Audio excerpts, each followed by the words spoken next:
دونوں ہمارے بزرگ ہیں، امام ابو حنیفہ امام اعظم، پھر یہ کہ امام شافعی جو ہے بہت بڑی شخصیت ہے، بہت اونچی شخصیت ہے.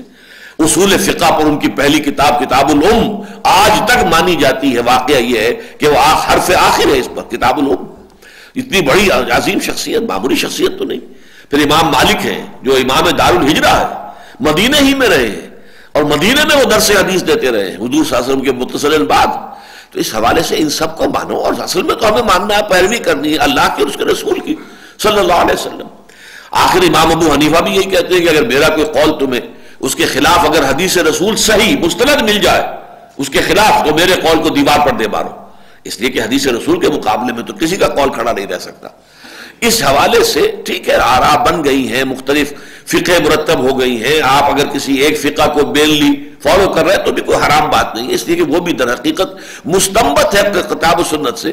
لیکن اس میں وہ سختی کہ گویا کہ بس حق صرف حنفیت ہے، یا حق صرف مالکیت ہے، یا حق صرف جو ہے وہ شافعیت، یہ بات غلط ہے. تو بالکل اسی طرح کہا جا رہا ہے وَمَا أُنزِلَتِ التَّوْرَاةُ وَالْإِنجِيلُ إِلَّا مِن بَعْدِهِ، تورات اور انجیل تو نہیں نازل ہوئی مگر ابراہیم کے بعد. افلا تعقلون، تو کیا تم عقل سے کام نہیں لیتے؟ ہاں انتم ہؤلاء حاججتم فیما لکم بہ علم، دیکھو تم وہ لوگ ہو جنہوں نے بہت کچھ حجت بازی کی ہے ان چیزوں کے بارے میں جن کے بارے میں تمہارے پاس کچھ علم ہے. فَلِمَ تُحَاجُّونَ فِيمَا لَيْسَ لَكُمْ بِهِ عِلْمٌ، تو تم ان چیزوں کے بارے میں کیوں محاجہ کر رہے ہو، کیوں حجت بازی کر رہے ہو، کیوں دلیل بازی سے کام لے جس کے بارے میں تمہارے پاس کوئی علم ہی نہیں ہے. ابراہیم در حقیقت ان کا دین کیا تھا؟ ابراہیم کے صحف کہاں ہیں؟ تمہارے پاس بھی نہیں ہے. صحف ابراہیم و موسیٰ، تم صحف موسیٰ تو لیے پھر رہے ہو، دی 5 books جن کو کہتے ہیں، یہ اولڈ ٹیسٹامنٹ کی پرانی پہلی 5 کتابیں، وہ صحف ابراہیم کہاں ہیں؟ وہ تو کہیں دنیا میں نہیں ہے. اس حوالے سے جن چیزوں کا کہ کوئی علم تمہارے پاس نہیں، جس کے لیے کوئی بنیاد تمہارے پاس نہیں، جس کے لیے کوئی سند تمہارے پاس نہیں، ان کے بارے میں کیوں جھگڑتے ہو؟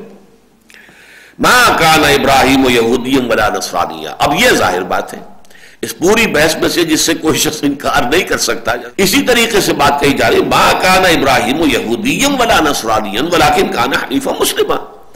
ابراہیم تو نہ تو یہودی تھے نہ نصرانی تھے، بلکہ وہ تھے یکسو مسلم، فرما بردار، اللہ کے بندے، اللہ کی اطاعت کرنے والے، یکسو ہو کر حنیفہ، کوئی بھی اس میں آلائش. آپ کو معلوم ہے یہ لفظ بار بار حضرت ابراہیم کے لیے آتا ہے کہ وہ ما کان من المشرکین، ہرگز کسی بھی نوعیت کا شرک جو ہے، کسی بھی درجے کا، کسی بھی اعتبار سے اس کی کوئی آلائش جو ہے حضرت ابراہیم علیہ السلام کی شخصیت میں نہیں تھی. تو حنیفا مسلما وما کان من المشرکین، اور یقیناً وہ مشرکین میں سے بھی نہیں تھے. لہذا تمہاری تقسیمیں ہیں، اس لیے کہ یہ اصل میں تقسیم اس وقت عرب میں تھی. 3 گروہ موجود تھے، یہودی موجود تھے، 3 قبیلے تو آپ کو معلوم ہے کہ مدینے میں موجود تھے، پھر شمال میں خیبر میں ان کی بڑی بڑی گڑھیاں تھیں، بڑے قلعے تھے، بڑی آبادی تھی. اسی طرح یہودی عیسائی موجود تھے، نجران میں عیسائیوں کی بڑی آبادیاں تھیں، ان کی اپنی ایک گویا کہ سمجھیے کہ حکومت تھی مقامی طور پر. پھر مشرکین تھے.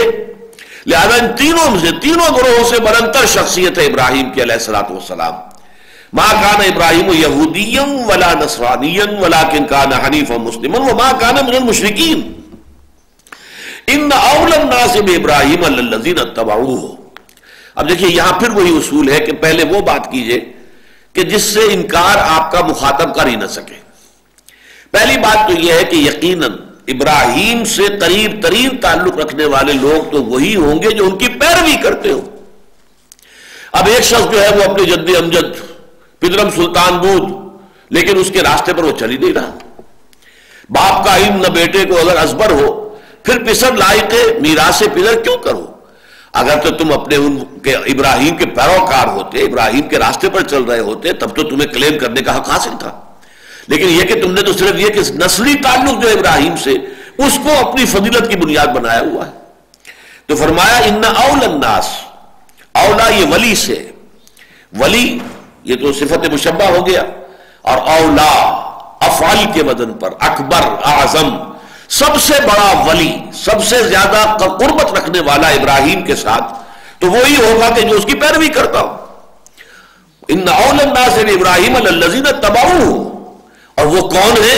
وَهَذَا النَّبِيُّ وَالَّذِينَ آمَنُوا، وہ تو ہے یہ نبی صلی اللہ علیہ وسلم، محمد صلی اللہ علیہ وسلم، وہ ہے کہ جو اصل پیروکار ہے. جو ابراہیم کے راستے کو مضبوطی کے ساتھ تھامنے والے ہیں. ملت ابراہیم حنیفہ وما کان من المشرکین.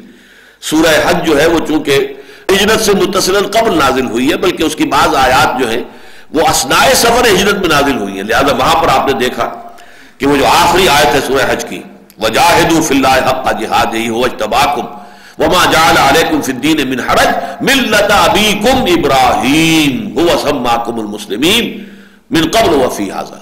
تو یہ ابراہیم جو ہے ان کے طریقے پر، وہ تو ہے محمد صلی اللہ علیہ وسلم والذین آمنوا، اور وہ لوگ جو ان پر ایمان لائے، جو محمد پر ایمان لائے صلی اللہ علیہ وسلم.